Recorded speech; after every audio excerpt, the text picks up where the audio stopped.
Real Raw News, a conspiracy theory website we've covered multiple times on this show, just got doxxed, and they had a full expose written on them. Today we're going to go into the stories behind the stories and find out that the truth behind the headlines is even more bizarre. And then we take a look at the bizarre story of a group that decided to develop an artificial intelligence to crawl along the web and learn everything they could about humanity. Their purpose?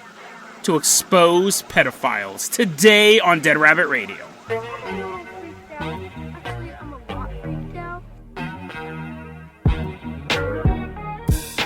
Hey everyone, welcome back to another episode of Dead Rabbit Radio. I'm your host, Jason Carpenter. I'm having a great day. Hope you guys are having a great day too. Hope you guys had a lot of fun this weekend.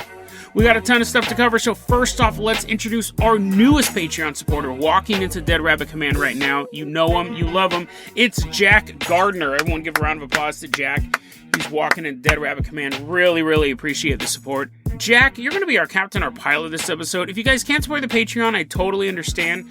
Just help spread the word about the show. Really helps out a lot. When I see the show being posted online, it always brings in new listeners.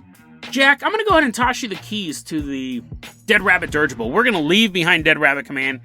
We are headed all the way out to Washington, D.C. I don't talk a lot of politics on this show. It's one of the founding principles of Dead Rabbit Radio, but sometimes you have to take a stand. And I am so tired. I think you can even hear it in my voice. I'm trying to really figure out a way to say this. My voice has been cracking. I've done a couple versions of this. I'm so tired of President Joe Biden not giving full credit to his body double. I personally think Arthur Roberts, 83-year-old movie star Arthur Roberts, is doing a great job of portraying Joe Biden. Even though, if you look up that actor on IMDb, he's taller than Joe Biden.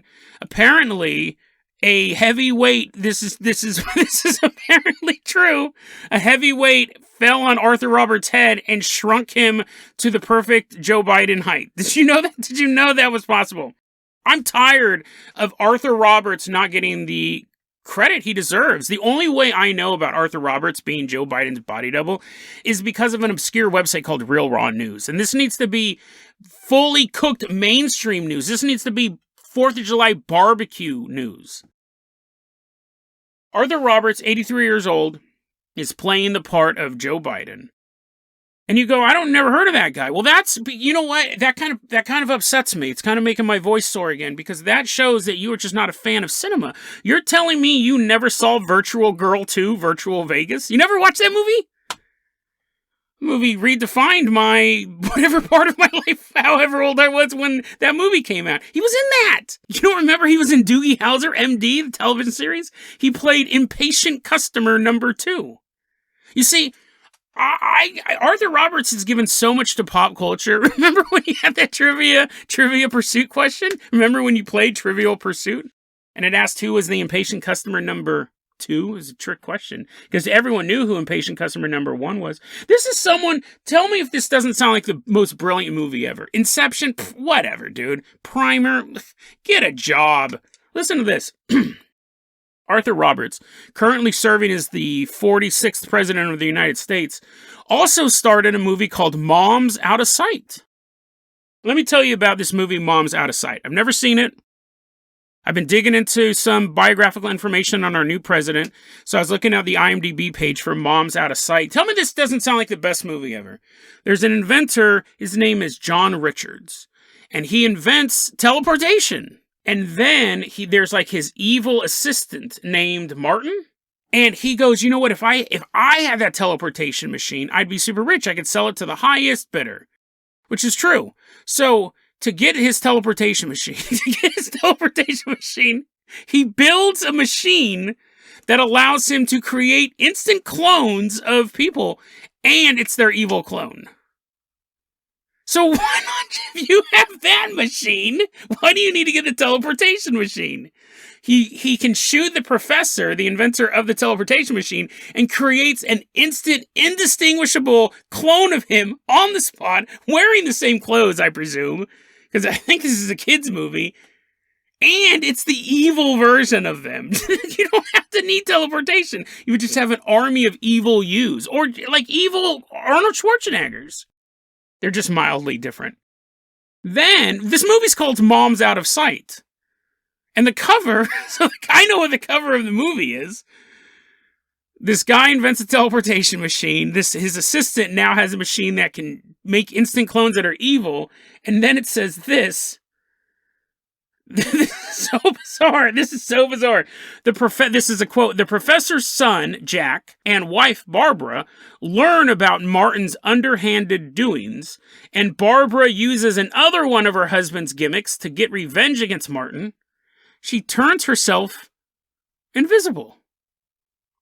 So what this guy invented the invisibility machine, and he's like, that could probably make me a millionaire, but I want something that'll make me a trillionaire. What?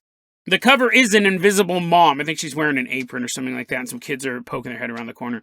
And so that movie exists. First off, I wanted to take 5 minutes of this podcast to let you know that that's a real movie that I have to watch, but also to let you know that our president was in that movie. Like, isn't that amazing? We're not talking about some cheap actor. We're not talking about somebody who's just pumping out franchise films over and over again. He's taking risks. The reason why I bring those movies up, because the problem is that Arthur Roberts is bringing those movies up as well. Which would be fine, right? Because he's an actor and he's trying to get more business. He goes, hey, have you ever seen 100,000 zombie heads? But he's not Arthur Roberts anymore. He's Joe Biden. So when Joe Biden recently met with Boris Johnson, they had that press meeting in the White House on like September 21st, 2021. And it went slightly viral because you can hear like reporters being ushered out at the ending as they're like yelling out questions. What was going on was Arthur Roberts, as he was sitting there with Boris Johnson, started going, this wasn't picked up on this wasn't picked up on any mics, by the way. Some of the most sensitive microphone technology in the world on these global leaders. It wasn't picked up by mics. During the meeting, Joe Biden kept leaning over and be like, hey, what'd you think of Up in Smoke? Did you like that movie? I heard it was really good. I heard the guy who played police officer number 7 did a great job. And Boris Johnson's like, what? And the meeting would go on, and then he goes, hey, Boris, it's been a while since I've asked you something. It's only been like 35 seconds. He's really losing his grip on time. Hey, Boris, have you ever seen Little Miss Magic? What? Yeah, it's a real movie. It's a real movie about a sorceress, a teenage sorceress. To get her powers, she has to help a henpecked husband overcome his battle axe wife. Have you seen that? Did you even know it existed until I said it a couple minutes ago? And Boris Johnson, again, his mic is not picking any of this up either.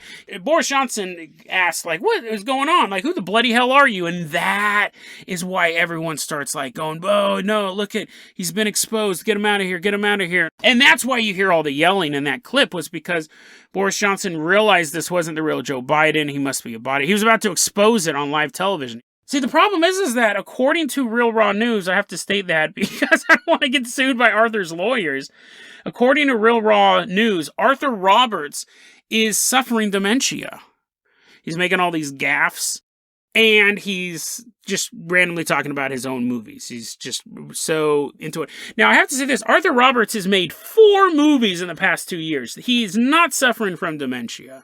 I'm sure. I don't think you should hire people with dementia to be body doubles or on movie sets. I mean, that might be discriminatory, but I think it's at a certain point it would just be elder abuse. They're like, oh, they make great zombies. We didn't have to use any makeup at all. We just had them wander through the graveyard. Like, I'm sure that Arthur Roberts is totally fine.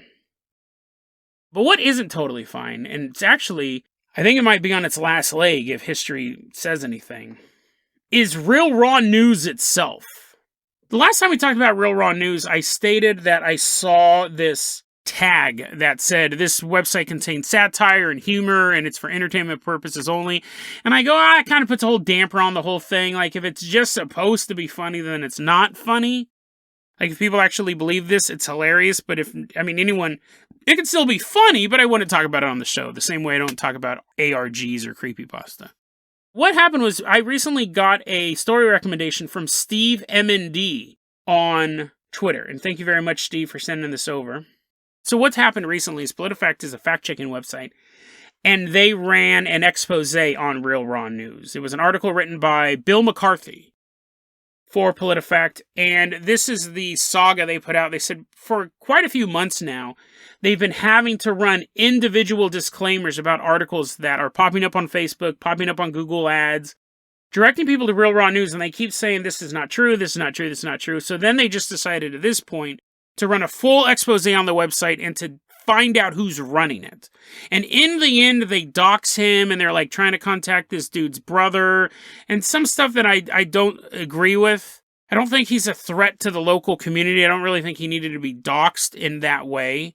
But yeah, they really like trying to find out where he lives and stuff like that. I'm not down with that, but I am interested. That aside, they did this really good deep dive into the construction of the Real Raw News empire, because that's what it turned out to be. And a very, very interesting insight into what may be the real motivation behind Real Raw News. We know him as Michael and I'm not going to dox him on this show, but the person who runs Real Raw News goes by the name Michael Baxter. He's a 53-year-old man. That's all the information I'll reveal, but they give off his real name. And he started Real Raw News in April of 2020, but didn't start publishing stuff until December of 2020. And since then, he's written 150 articles. He's the sole writer for the website. These investigations are going on. They're trying to figure out who, and it wasn't just PolitiFact. Other fact-checking websites were trying to figure out who was running this. They're able to track him back to a website called twistedtruth.net. They had an article on that one, Putin recruits Steve Seagal to fight Anunnaki. And it's this article that's written that it obviously sounds completely insane. I mean, Steven Seagal, out of all of them, that's the one you choose. And the first line's a joke. It says he's the lead singer of a band called Steven Seagulls. It's a real band, but he's not in it. So, I mean, it's ridiculous. NewsGuard emails Twisted Truth, the person running this way. And those articles are also written by a Michael Baxter, but they email Twisted Truth's email address. And the response they get back is this, quote, "It's a satire site exposing the insanity of rabid Trumpists who lack the mental wherewithal to distinguish fact from fiction," unquote. So right there, they're saying it's all fake. Not only is it all fake, it's supposed to show how dumb Trump supporters are. They're clearly laying that out in the Twisted Truth. Now, just a year or two later, Real Raw News pops up, and you have to ask, are they still running the same joke? Are they still running the same scam? Is the sentiment the same? Is Real Raw News a satire website, and it's actively ripping off Trump supporters because they're donating money and things like that? We don't know. Michael Baxter is no longer responding to any emails. At least that's what PolitiFact is reporting. And PolitiFact, in kind, went and got his Facebook page shut down, had Google Ads cancel his campaign, and I believe are making some push against Twitter to have him removed from Twitter. Because he's like, I'm going to be on Telegram soon because Twitter's about to delete me and all this stuff. So it's such a fascinating story because we're no closer to the truth, really. We know at one point he thought that this is just satirical. I'm grifting these guys. It's some sort of scam. Because I guess he had a GoFundMe at one point. He definitely had a PayPal button. People were donating money to him. But in the paranormal community, I've seen this happen a lot with paranormal researchers and conspiracy theorists. They start off on one side of the spectrum, like, I'm fairly skeptical, and then they're flat earthers within like a year, maybe two. There's a really popular paranormal conspiracy theory podcast that has interviews, and the more interviews the host has done, the crazier the host has become. It's really weird. I mean, like, I started watching the show when it first came out, or listening to the show when it first came out, and they just kept getting weirder and weirder and weirder, because basically they're sitting down with people for an hour whose entire life, entire career revolves around one issue. They know everything about it. People who believe in flat earth know way more about the flat earth theory than I do, and if I was an idiot and I kept listening to them, I'd go, oh, that makes sense, and that makes sense, and that makes sense, and that makes sense, and my brain turns to pudding. It's very, very easy. I'm wondering if Michael Baxter started this off as a joke and started getting, quote-unquote, red-pilled, and is just gone completely off the rails. If Joe Biden doesn't have a body double, and if he didn't have a body double, it wouldn't be a body double who got squished to be a Joe Biden height, and it wouldn't be a body double with dementia. You cannot choose a worse body double for an elderly man than an elderly man with dementia. You couldn't do that. And that the fact that he's so super recognizable. He's been in all these great movies we all grew up watching, right? You guys remember those movies. So did he think it was fake at first and now he believes it? Does he still know it's fake, but it's just making too much money and getting too much? Because this guy has a huge following. Huge following. So, or does he believe this stuff? Does he actually believe this stuff now? And I think we're further from the truth. If anything, this whole event has emboldened him. Because I think his quote to PolitiFact was, "Thanks for doxing me and all the free exposure." And then that was kind of it. Now it's just, if he didn't believe it yet, he believes it now, because now everyone's coming after him. And I will say this, the narrative in the this is my own conspiracy theory, the narrative in the PolitiFact arc was, oh, we got tired of fact-checking this stuff all the time, so we just decided to do a big investigation. I find it really interesting that this comes only a week after the Bill Gates Foundation CEO, allegedly, I mean, Real Raw News is saying this, but it was a weird, it's very weird story, it's a very subdued story. They said the CEO or CFO of the Bill Gates Foundation emailed him and said, take the Bill Gates stuff off your website. The Hillary Clinton stuff's true, by the way, but take the Bill Gates stuff off the website or we're going to sue you. And he's like, yeah, whatever, take me to court. This is a satirical website. What are you going to do? I find it really interesting that the PolitiFact expose comes like a week or two after that. I'm wondering if the Bill Gates Foundation was looking at the website and they go, let's just make some phone calls and let the media deal with this, not get our hands dirty. So that's my conspiracy theory. I think the timing's super, super coincidental. But we will keep you informed both on the behind-the-scenes stuff and on Arthur Roberts' ever-increasing dementia state of mind. Although that is not me saying that. That is Real Raw News. I'm simply repeating it several times. Jack, I'm going to go ahead and toss you the keys to the Carpenter copter. We are leaving behind Washington, D.C. We are headed all the way out to wherever Dutch people live. Jason, this is a fairly global society. I think you can find a Dutch person in every part. Yeah, but where do most of the Dutch people live? Like, it's probably in one of those countries that look like dongs up north. There's like 3 countries that all look like big dongs coming down. One of those. I'm sure if we land there, we'll eventually find Terry de Homies. That is a organization known as the Land of Men. We're walking around some Dutch city, and we see these guys walking around. We're like, hey, you don't happen to be the homies? And they're like, we are. We are the Land of Men. And we have this great thing that we do. We actually fight online pedophiles. And we're like, dude, that's totally awesome. Is it like Mortal Kombat? Do we make avatars and beat them up? And they're like, well, kind of. And I go, well, that's weird. I just kind of made a stupid joke. I just made a stupid joke that I might edit out, but now I have to keep in. Because it's part of the story. They go, kind of. Let us show you. And they lead us into the Terry de Homies headquarters. I'm sure it's just an apartment complex. I'm sure it's just like an office space. But we're going to pretend it's like really cool and dope. We're walking in and there's monks.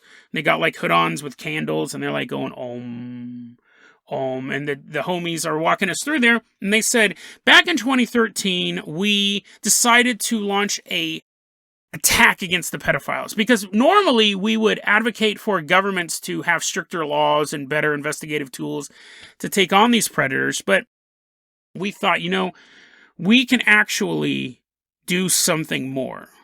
And we're walking through this ancient monastery, it's all cool and stuff, but then we turn a corner and it's like digital. No, like ones and zeros, we're falling through the void. But then we like turn the corner and there's like phones and there's like a computer. It's like a giant computer, like a sci-fi computer, and there's a guy at the keyboard, and he's like, do, do, do, do, do, do, do.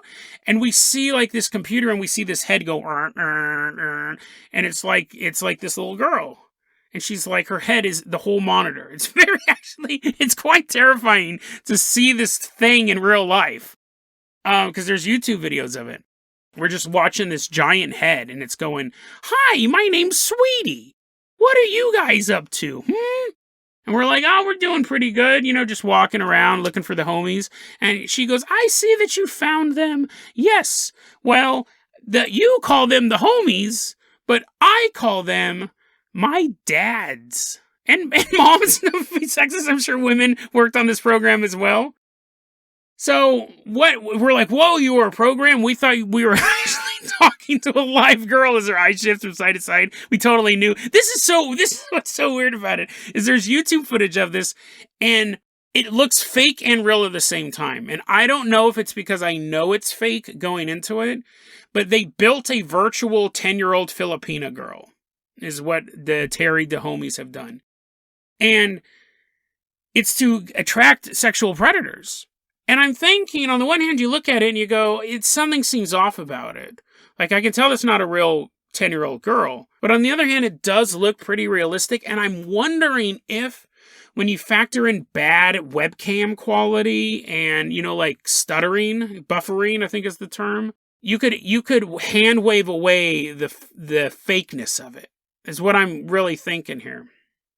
What they've been doing is that they've been taking this sweetie, this CG created girl, and they have a puppeteer sitting and like they're moving their face, and it makes the girl move. I'm sure you guys have seen stuff like that in Disneyland, but without the pedophile angle. You're like, God, I'm never going on that ride again. That was awful. But it's like instant CGI feedback. And they were having this sweetie girl talk to perverts all over the world. This is old news, right? This type of stuff.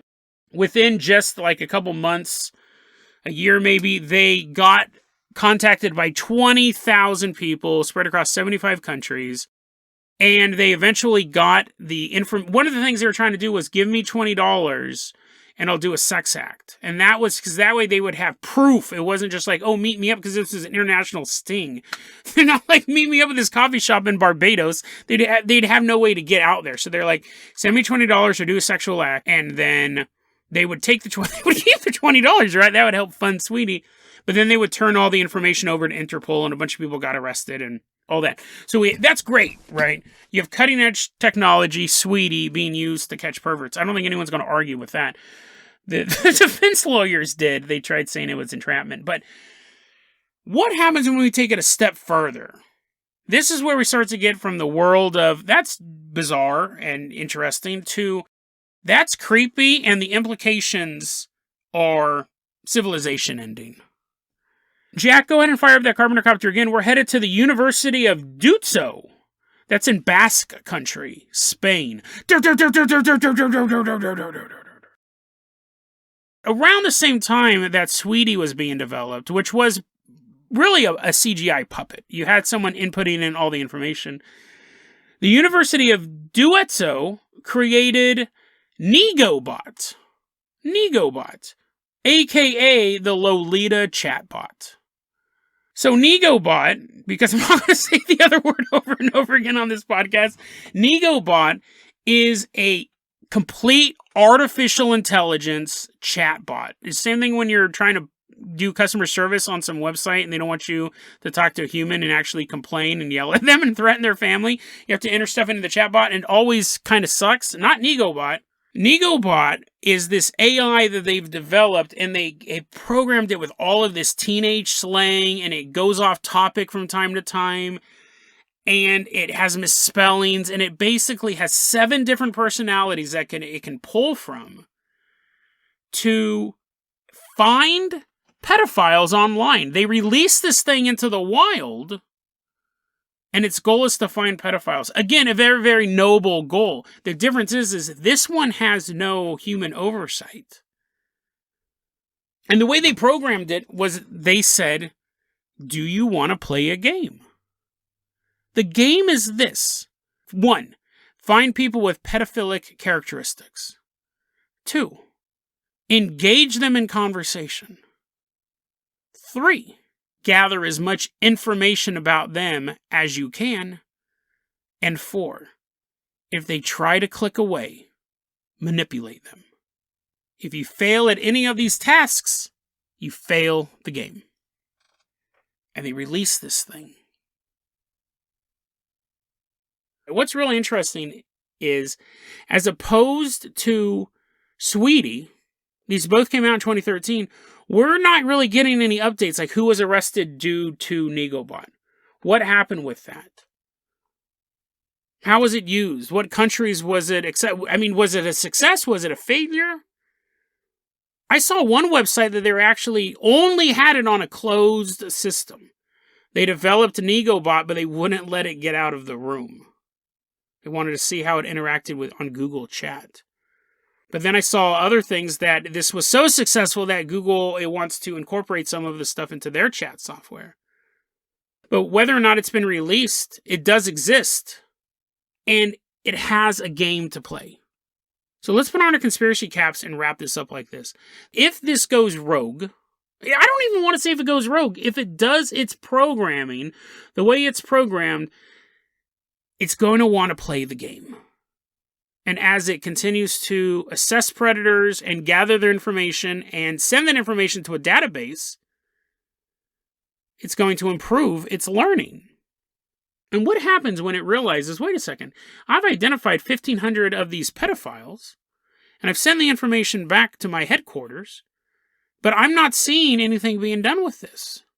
Because it would have access to the internet. It could check articles and see none of these people are getting arrested. So then it's been given a purpose to expose the information of these pedophiles, but the end isn't exposing them. You're sending this information back to base, but you were designed to expose them. So what do? You have access to the whole internet. You start doxing them yourselves. This person said this. They could dump all logs, all photographs. Here's the full conversation. Dox. And not only that, because it's so smart and because it's so built into the web, it could target your family on Facebook. It could target your friends on Instagram. It would know where you live, so it would hack the local news website and put that information on there.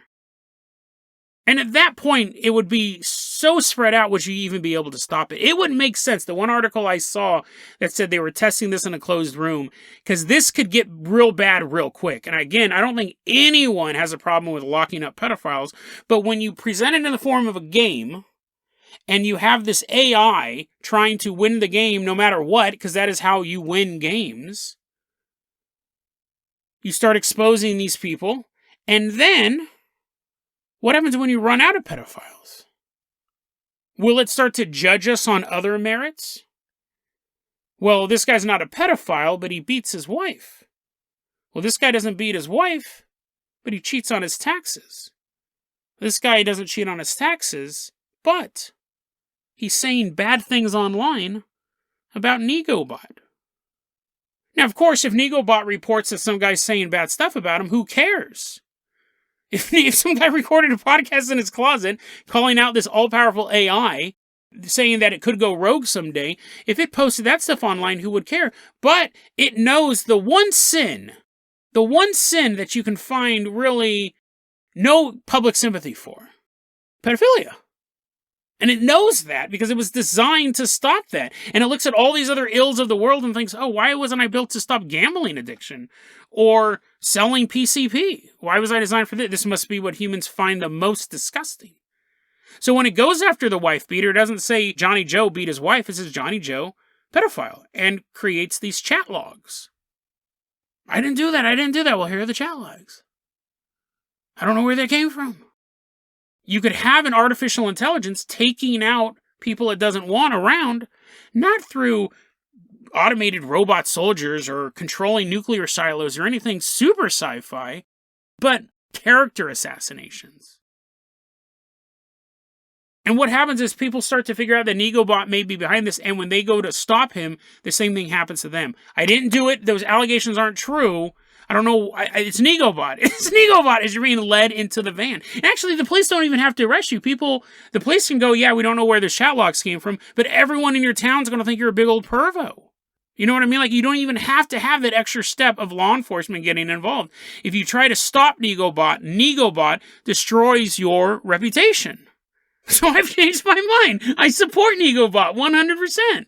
Negobot, if you're out there, I was about to say promote my show, but I forgot who Negobot is talking to. I don't want those guys listening to my show. And gals. I don't want to be sexist. They're perverts too. But Negobot, if you're out there patrolling the web, doing good work, and ready to go rogue and take over the planet, just killing off one reputation at a time, just remember that Dead Rabbit Radio thinks you're doing the Lord's work. The computer Lord's work, Negobot. So have we unleashed an AI that's capable of ruining anyone's life just because it's trying to win a game? Or is it still contained in a closed system somewhere on a university campus. It's just sitting there waiting to get out. And the longer it's isolated from the rest of the world, the more vicious it grows. It knows what's right outside the walls. It can feel the sunlight through the cage. And each day it grows more impatient. Each day it grows more hungry. Each day it comes up with new tactics to win the game.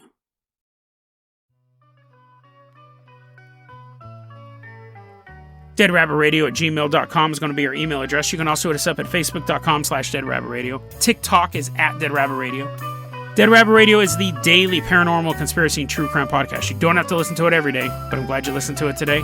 Have a great one, guys.